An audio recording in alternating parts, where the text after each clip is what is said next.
the member from Oshawa. Thank you, Speaker. And my question is to the Premier. The Premier promised that winter hydro disconnections would stop. Well, Georgina lives in Oshawa. She pays her hydro bill to a private company that sub-meters her apartment building and not to the local utility.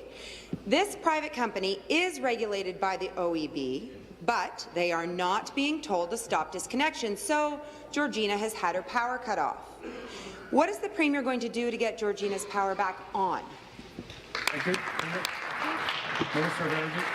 Thank you, Mr. Speaker. As mentioned last week, we passed the legislation to give the Ontario Energy Board the power to end winter disconnections within our province, Mr. Speaker, and we were very pleased that the OEB acted quickly and decisively. On Thursday of last week, Mr. Speaker, the OEB issued a decision to all utilities, and that would include these companies that banned all disconnects, Mr. Speaker, until April 30th, required currently disconnected customers to be reconnected at no cost, and ordered the removal of any load limiters being used to limit electricity use, Mr. Speaker. The OEB has announced a comprehensive hearing and review process for customer service rules, and I'd be happy to speak with the member afterwards to ensure that we can get all of the information to help that one individual, Mr. Speaker. Supplementary.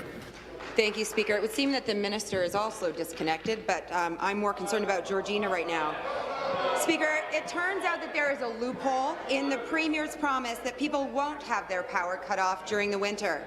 The Premier surely must have been briefed about this loophole, but I guess she didn't choose to fix the problem. It looks like the Liberals are more interested again in scoring a political win than really fixing the problem of winter disconnections.